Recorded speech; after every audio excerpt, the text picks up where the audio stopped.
Next up, we have General Bentley Rayburn. He received his commission from the U.S. Air Force Academy in 1975 and is a command pilot with more than 3,000 hours in aircraft that include the F-4, F-16, and AT-38.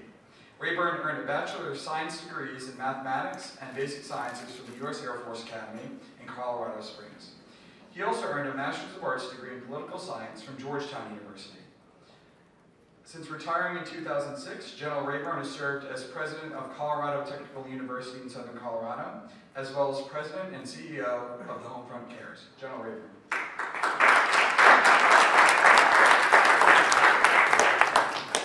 No, thanks, Travis. We're short on time, so I want to talk briefly about a number of different things, but let me add a few thoughts to Admiral Lyon's comments on the threat. We live in a dangerous world, and I'm not sure that the Obama administration, as an administration, understands that. The radical Islamic threat is real, it's very large, and it's not going away. Just a couple of interesting numbers. Most people that study this thing will tell you there's somewhere around 1.4 billion Muslims in the world, and people that I trust, like Dan Pipes, who was next door an hour earlier, you'll hear estimates anywhere from 7 to 14, and Dan uses 16% of those Muslims are Islamists, or true radicals. You just take the low number, 7% multiplied by 1.4 billion, and you've got 100 million radical Muslims. So in spite of the fact that we were successful in killing Osama bin Laden, that does not end the threat by any sense. And we are at war. It's a global war, and it's going to be a long war. Americans have a tendency to be very short-minded, short memories. But if you look at it, remember, we are still in Korea, and that war was 50 years ago. We are, although we're shrinking our presence, we are still very much in Europe, and that was 60 years ago. So it shouldn't come as too much of a surprise to Americans that we're going to remain engaged in this war in one way or the other, whether we like it or not, for many, many, many years to come. And we need a defense organization and a defense posture to meet that threat, as well as some other growing threats that the Admiral eloquently referred to. The goal of our enemy, particularly our radical Islamic enemy, obviously is to establish the caliphate, and with no political boundaries within the Muslim world. And I would just focus on this Mahmoud Ahmadinejad, the president of Iran, for just a moment, because I think it's important for people to understand that he comes from a sect of Shia Islam that believes that the end of the world happens when the 12th Imam returns and establishes peace and prosperity through Sharia law for the world. That's preceded by great chaos and turmoil throughout the world. And Ahmadinejad believes that he's part of this whole end of history. You take a guy who doesn't believe he's going to die because he's part of the end of history, and mix that in with nuclear weapons, you've got a very, very dangerous combination. And I think it's one that we would be wise to be very aware of. Europe is a basket case, and that has great implications for NATO. There are no European countries that have replacement population rates. If you're going to have a growing economy, you need more and more workers, and so because you're not producing them yourself through a birth rate, then you import them, as they have been with the Muslim folks from not only the Balkans and Eastern Europe, Turkey, and around the Middle East.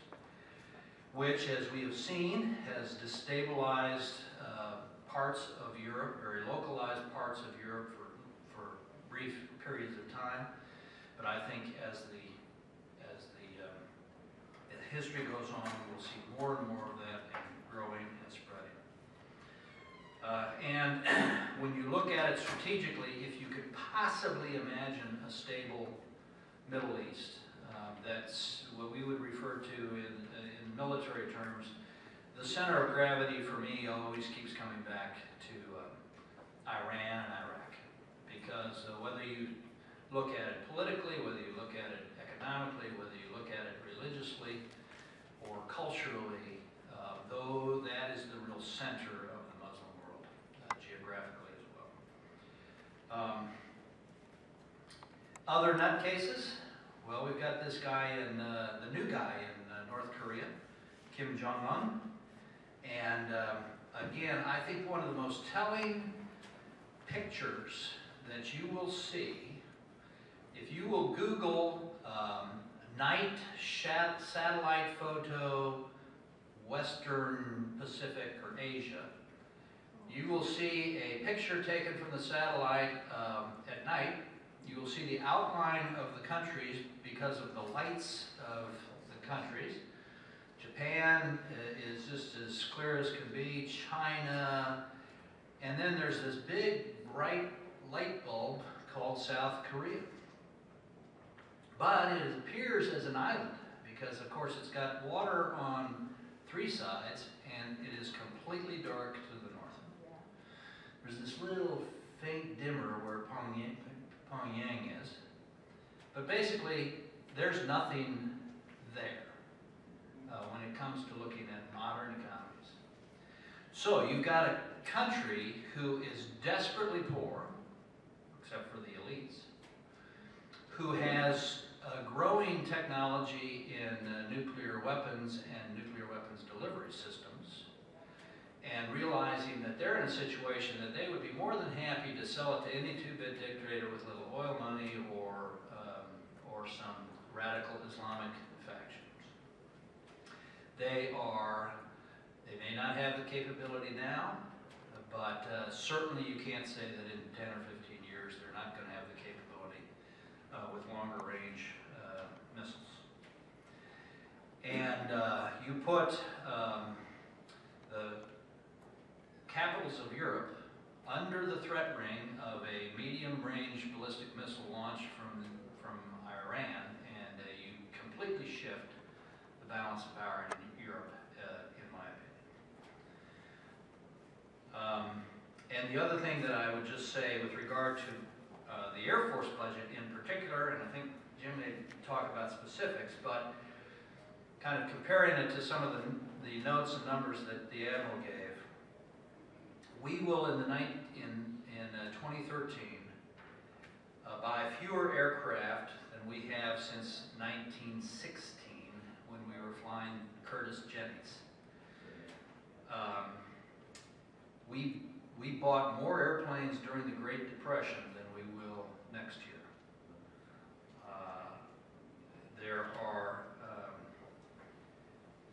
There are many reasons outlined by the threat that I hope I've given you some sense of, that require not only a strong and vibrant Navy and a very capable land force, but when you look at the Pacific specifically, because that's the big shift, it is undoubtedly a naval theater, but it is absolutely an air theater because of the great distances, because nobody in his right mind, much less the Chinese, would ever think that you would invade them with a land force.